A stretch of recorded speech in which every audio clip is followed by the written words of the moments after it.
그런데 어차피 안전해질 때까지 인간으로부터 격리시키는 것이라면 그냥 로켓을 이용해서 우주로 쏴버리면 되지 않을까요?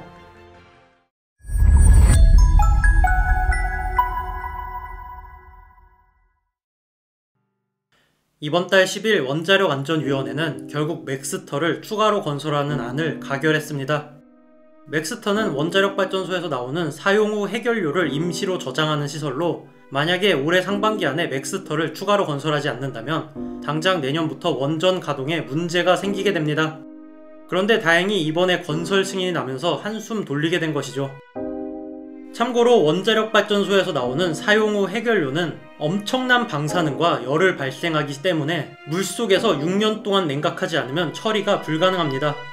그런데 사람들이 오해하는 것 중에 하나가 6년간 사용 후 해결료를 저장한다고 해서 그걸 그냥 처리를 할 수 있는 게 아니라 사용 후 해결료의 방사능 농도는 반감기마다 반으로 줄어드는데 이게 우라늄 기준으로 천연 우라늄 수준으로 도달하기 위해서는 대략 10만 년 가량이 걸립니다.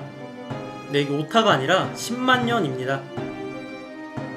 그런데 맥스터는 이런 사용 후 해결료가 어느 정도 냉각이 된 이후에 방사능이 이 기준치 이하로 줄어들 때까지 보관해두기 위해 거쳐가는 시설입니다. 영구적으로 방사능 위험을 없애는 방법이 있어야 하는데 현재로서는 딱히 효율적인 대책이 없는 상황입니다.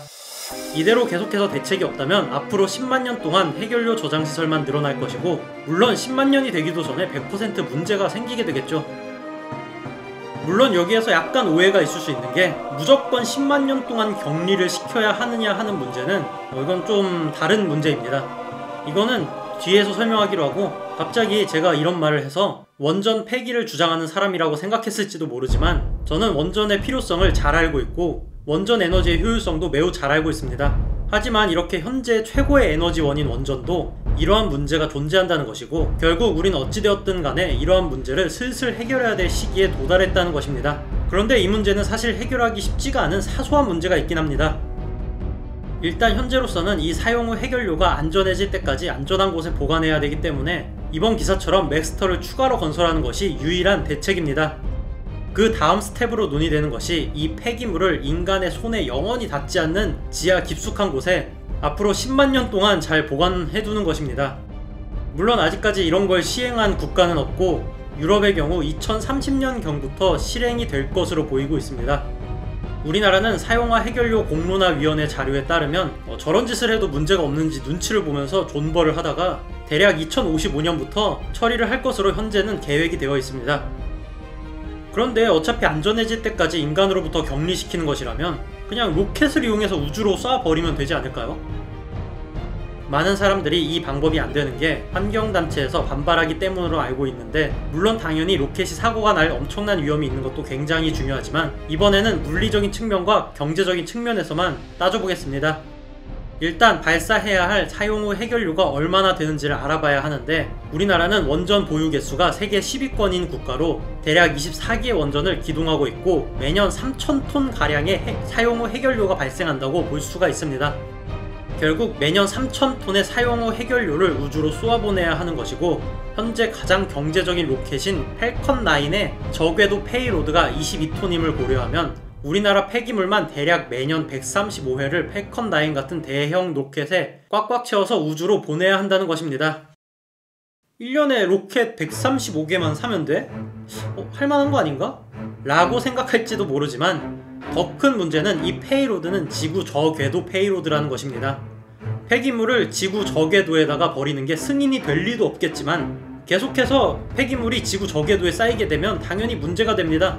따라서 우리가 할 수 있는 최선의 방법은 방사능 폐기물을 태양 안으로 영원히 날려버리는 것입니다. 팰컨 9의 지구 정지궤도의 최대 페이로드는 대략 8.3톤이고 지구 중력 탈출은 7톤 정도라고 보면 됩니다. 그런데 지구는 태양을 시속 10만 6천 km의 속도로 공전 중이라는 사소한 문제가 있습니다. 즉 그래비티 어시스턴트가 없이는 7톤 이하의 페이로드에서 태양 대기권에 진입할 방법은 존재하지 않습니다. 당연히 우리는 그래비티 어시스턴트를 이용해야 되는데 금성, 지구 수성의 중력을 최대한 효율적으로 이용하는 궤도를 탔다고 하더라도 아마 태양 대기까지 도달할 수 있는 페이로드는 아무리 후하게 쳐줘도 5톤이 채 안 될 겁니다. 결국 대한민국 기준으로 매년 로켓을 600번 꽉꽉 채워서 발사해야 될 뿐만이 아니라 매년 발사할 때마다 폐기물을 지구 궤도에서 그래비티 어시스트를 이용해서 태양까지 보낼 수 있는 우주선을 같이 버려야 되기 때문에 이 비용을 고려하면 대체 얼마나 비쌀까요?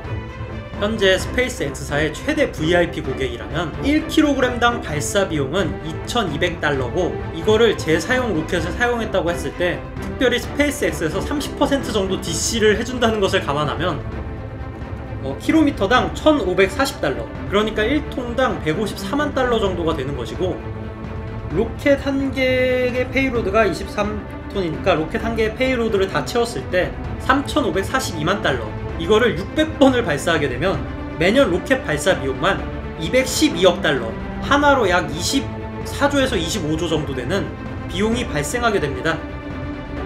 이 비용은 완전히 순수하게 스페이스 X사에만 지불하는 비용만 고려한 것이기 때문에 매년 소모되는 폐기물과 연료를 탑재해야 되는 우주선에 대수 600대까지 고려하게 된다면 아무리 적게 잡아도 매년 30에서 40조 정도의 방사능 처리 비용이 발생하게 될 것입니다.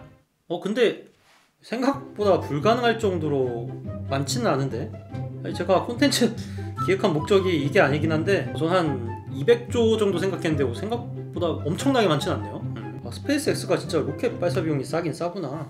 물론 이거는 로켓 발사 비용이 100% 한 번도 실패를 안 한다는 기준으로 계산을 한 것이고, 위험성이 큰 재사용 로켓만을 사용하는 기준으로 계산을 했던 거기 때문에 실제로는 더 비싸지겠죠. 그리고 사실 로켓이 폭발해버리면 그때 생기는 위험성은 사실 그거 자체로도 엄청나게 큰 문제이기도 합니다. 그런데 굳이 로켓을 사용해서 사용 후 해결료를 처리하려는 계획을 하지 않는 소름 돋는 사실은 일단 아직 2055년까지 시간이 많이 남았다는 게 큰 이유입니다.